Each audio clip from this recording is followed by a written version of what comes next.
ज्ञान गुण सागर, जय कपीस तिहुँ लोक उजागर। अर्थात तुम अपने भाग्य को बदलना चाहते हो। मैं समाप्त कर दूंगा सब कुछ, पूरी की पूरी सृष्टि ही मिटा दूंगा मैं, और उसी के साथ मिट जाएगा वो नर रूपी नारायण। ना नर रहेगा ना वानर। सृष्टि का विनाश करके तुम स्वयं को काल के हाथों से बचाना चाहते हो। हाँ दैत्य गुरु, काल रावण का काल नहीं बन सकता,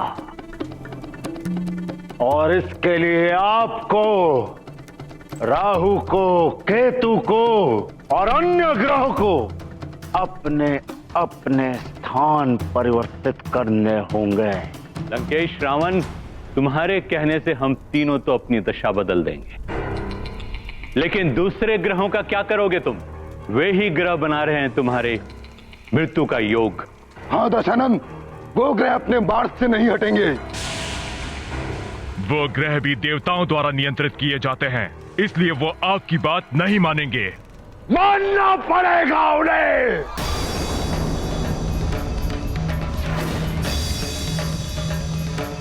अन्यथा मेरे कोप का भाजन बनेंगे वो। मेरे बल के समक्ष एक क्षण भी नहीं टिक पाएंगे वो। मैं अभी जाकर उन्हें उनके स्थानों से हटाता हूं। ठहरो लंकेश, जा तो रहे हो, किंतु ध्यान रहे, तुम्हारे इस सुरक्षा कवच की रक्षा का भार तुम्हारे स्वयं के कांधों पर है।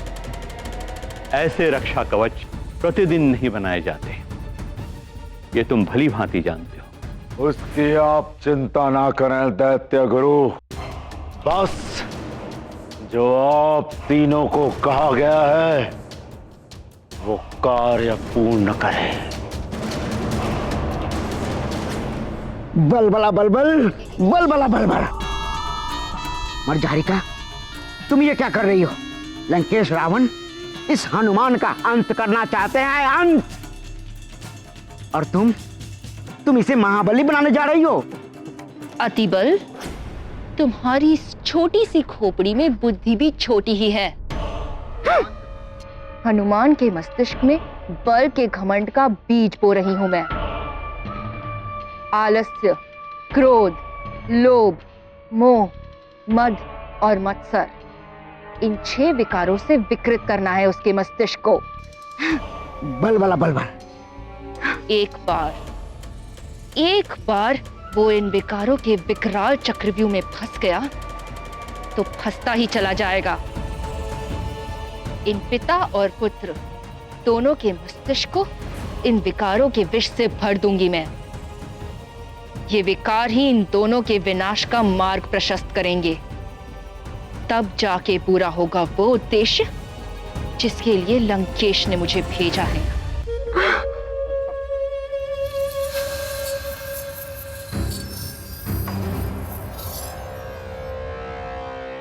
पृथ्वी, मैं शुक्र अपनी दिशा बदलकर तुम्हारी ओर आ रहा हूं।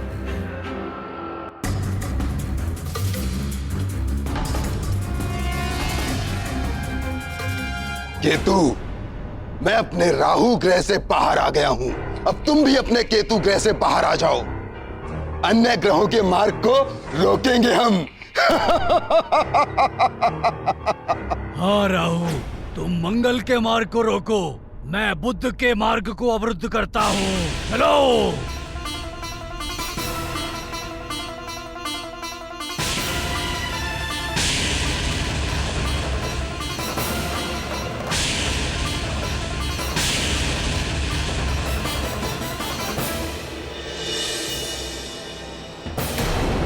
ये राहु को आज क्या हो गया? अपनी दिशा से हटकर मेरे मंगल पथ की ओर क्यों आ रहा है?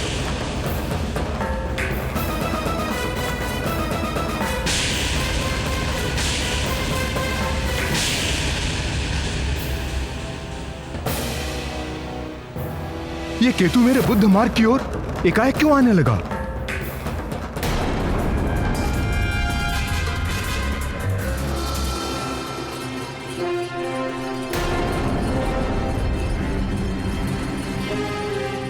क्या हुआ अरुण देव, ये रथ क्यों रोक दिया? देव, ग्रहों की ओर देखिए।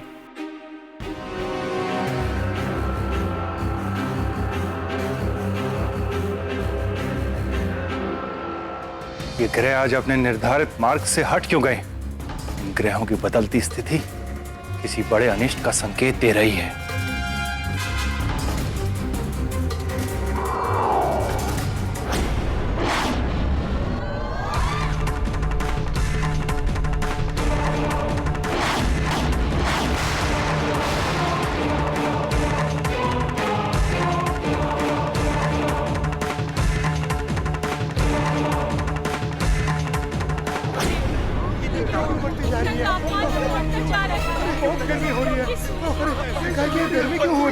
तापमान क्यों बढ़ता जा रहा है? न जाने क्या होने वाला है। तापमान बढ़ता ही जा रहा है। ये क्या हो रहा है? क्या हो रहा है?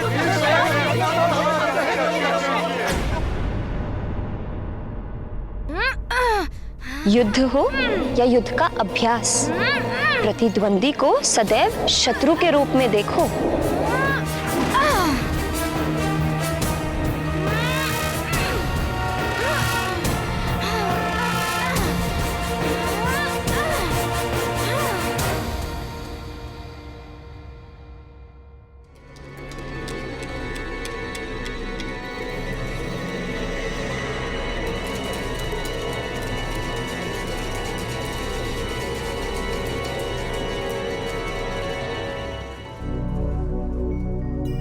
मुझे एकाएक इतना श्वेत क्यों आने लगा?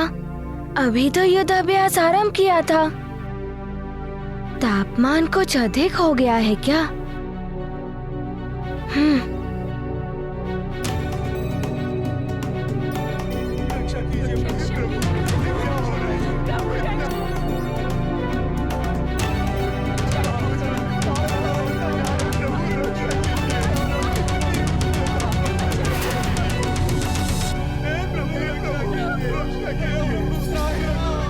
मेरा अनुमान सत्य ही था। ये सब सबको प्रताड़ित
क्यों बढ़ गई है? लगता है लंकेश ने अपना कार्य आरंभ कर दिया है। मैं भी अपना कार्य आरंभ कर चुकी हूं। हनुमान के मन में बल का मत आ ही जाएगा एक न एक दिन। अब केसरी के मन को भी दूषित करना है मुझे।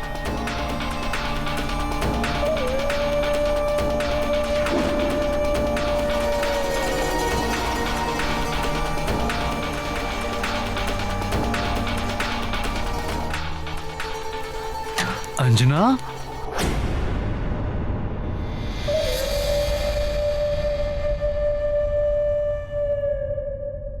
एकाएक असाधारण रूप से तापमान क्यों बढ़ रहा है?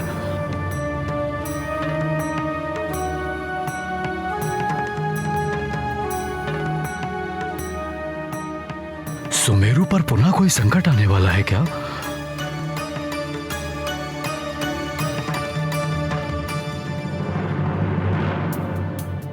संकट का तो सुमेरु के साथ जैसे स्थायी संबंध ही हो गया है। कभी असुरों का संकट तो कभी प्राकृतिक संकट।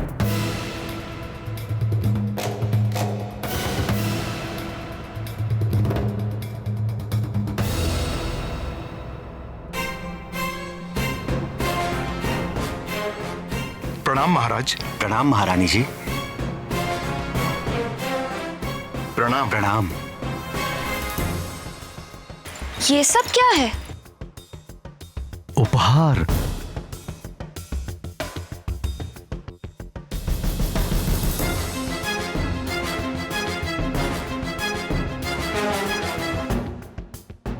तुम्हारे लिए, हनुमान की मां के लिए, तुम्हारे लिए। नहीं,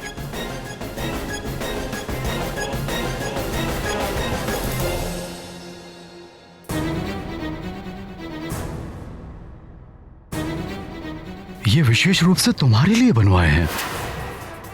तुमने सुमेरु को हनुमान जैसा असाधारण युवराज जो दिया है।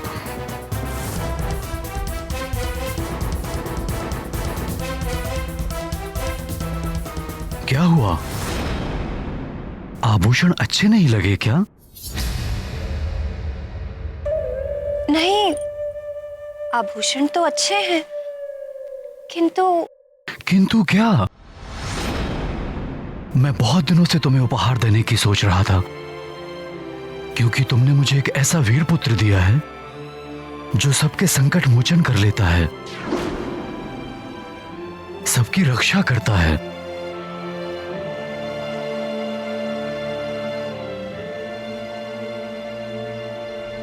हाँ, मेरी भी तो रक्षा की थी उसने।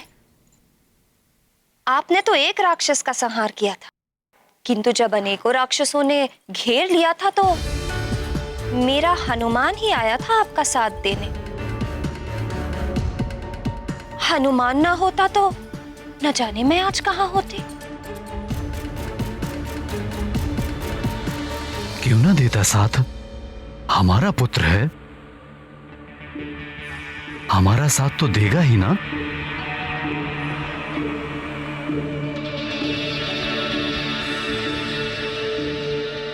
उपहार का अधिकारी हनुमान है, मैं नहीं। और फिर हनुमान ने आपको भी तो बचाया था पंचफन से। पंचफन ने तो आपको अपने वश में कर लिया था। हनुमान ने ही आपको मुक्ति दिलाई, और पंचफन के विष से तो आपके प्राणों पर बनाई थी। हनुमान ने आपको बचाया। सोचिए स्वामी, यदि हनुमान ना होता तो क्या होता? मेरी मांग में ये सिंदूर है तो आपके नाम का, किंतु इसकी रक्षा हनुमान ही कर रहा है।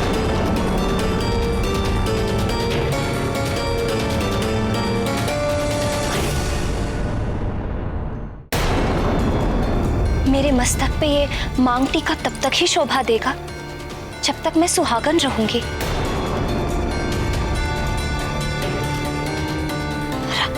आज अगर हनुमान ना होता तो कदाचित मैं अभागिन होती। फिर ये सब आभूषण मेरे लिए व्यर्थ होते।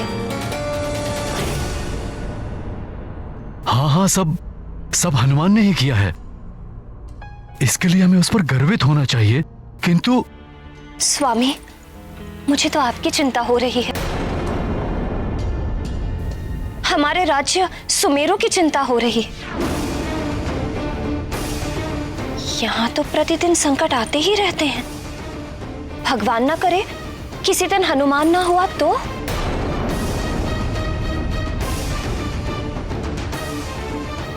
आप तो रक्षा कर नहीं पाएंगे, और यदि किसी असुर ने आपको परास्त कर दिया तो?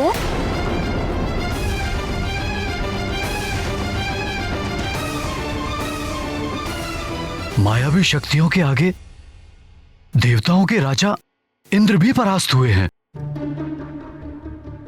युद्ध में जय पराजय तो होती है। व्यर्थ की बातें लेकर बैठ गई हो तुम। मैं व्यर्थ की बातें नहीं कर रही हूं स्वामी, मैं तो सच्चाई। बस सेवक, हमारी गदा लाओ।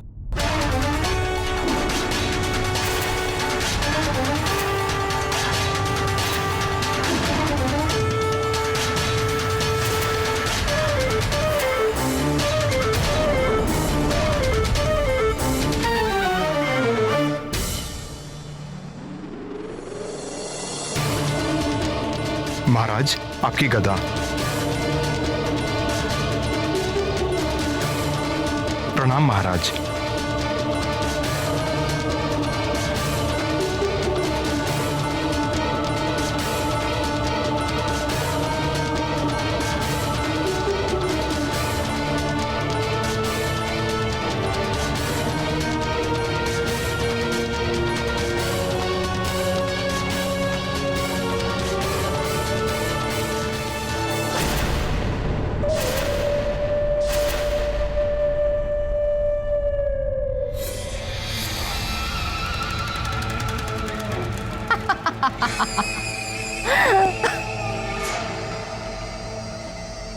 पुरुष के अहम पर चोट कर भीतर तक आहत हो जाता है। मैंने मत्सर विकार का बीज बो दिया है केसरी तुम्हारे मस्तिष्क में। अब अपने ही पुत्र के प्रति ईर्ष्या के भाव से ग्रसित हो जाओगे तुम। विकार ऐसा रोग है जो मस्तिष्क से होता हुआ आत्मा तक को कलुषित कर देता है। इस रोग की कोई औषधि नहीं होती और रोगी स्वयं ही अपना विनाश कर लेता है। विकार तो विनाश के मूल होते हैं द्वारिकाधीश, किंतु इसकी कोई तो औषधि होगी। ये जो षड विकार हैं, ये मन को कलुषित करते हैं और मन के कलुष सहजता से नहीं धुलते। बड़े बड़े योगी, तपस्वी और देवी देवता भी इन विकारों से ग्रसित होकर पतन के मार्ग पर चल पड़ते हैं। रावण ने भी हनुमान को पतित करने के लिए एक अचूक अस्त्र चलाया है। ये विकार ज्ञानेंद्रियों को कुंठित कर देते हैं और मनोभावों को नष्ट कर देते हैं। हनुमान पुत्र, युद्ध का अभ्यास कक्ष में नहीं करते, रणांगन में जाओ। किंतु माँ, मैं किसके साथ युद्ध अभ्यास करूँगा? मेरे मित्रों में भी कोई ऐसा नहीं है जो गदा युद्ध के बारे में जानता हो।